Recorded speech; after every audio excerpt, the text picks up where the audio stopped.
Tomorrow we've got the all-important CPI report, and these CPI reports have driven massive moves in the market for the past year or 2 years, we'll call it. But it seems tomorrow might be the least important CPI report we've gotten in a very long time. And the CPI reports after this one are going to become significantly more important again. Now, why is this CPI report so not important? Well, this CPI report's not important because it's, at least in my view of what I'm seeing and what I'm looking at, it's going to be rendered very relevant very quickly, because the biggest contributor to the fall in CPI has been the fall in retail gas. However, now, here in August, we're hitting the highest levels of the year in RBOB gas, which is the gas-related commodity. It's only a matter of time before this highs of the year in RBOB gets reflected as highs of the year in retail gas. And I don't know if you've gone to the gas pump in the last week or 2 weeks, but it's a substantial move higher. So I don't know exactly how CPI is going to calculate and weigh the retail gas at the beginning of the month versus the end of the month. Either way, it has continued to go up in August. It's likely we haven't seen the highest numbers that are going to be factored into the August CPI. So really, people should not be looking at the CPI of July for getting a read on inflation and what the Fed might do.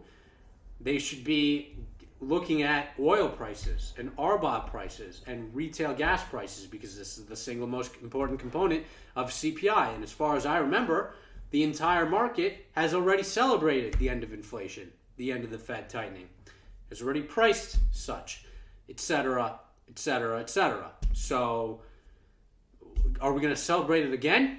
We're going to celebrate it again. Well, that seems very strange to me.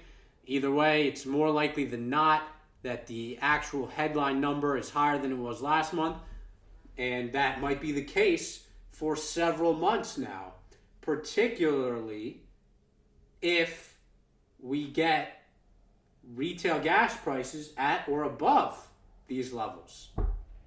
So I have expected a second wave of inflation for some time. It has been delayed farther than I thought. There was a second wave of the SPR release, which they never really announced, or maybe I missed it. Anyways, it was present. Anyways, it's now off, and it coming off has very much coincided with the strong move in oil. And we're in a potentially different paradigm. The paradigm of 2022 possibly returning and possibly getting worse as the economy now gets worse, as we are farther away from stimulus, as consumer balance sheets continue to deteriorate slightly, as consumer savings deteriorate, consumer savings rates fall down, international slowdown, particularly in China, second wave of inflation, higher interest rates. We'll see what happens. But we're doing CPI prep today. Not a whole lot to talk about. We'll see how the number comes in. We'll see how the market reacts to it. I'm still very bullish oil, as I've said many times.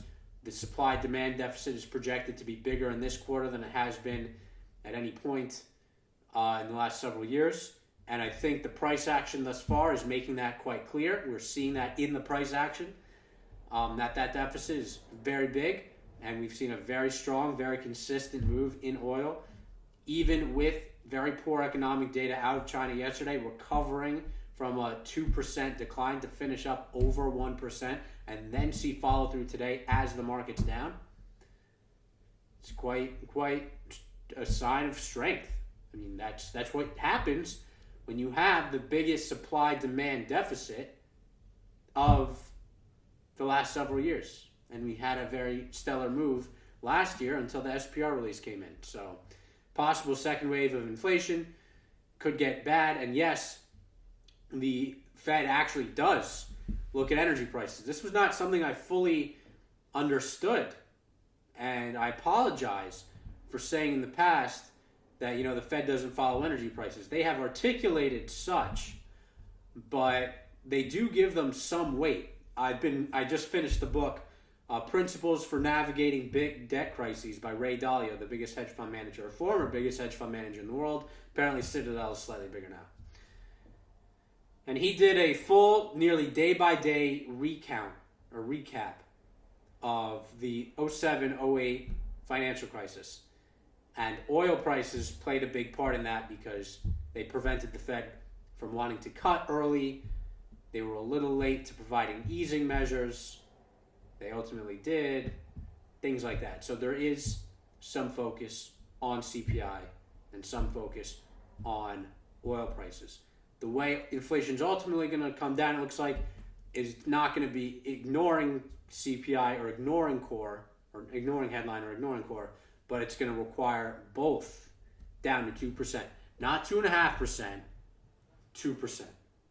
2.5% is when Bullard started ringing the alarm bells. So, that's today's video, and until next time, peace out.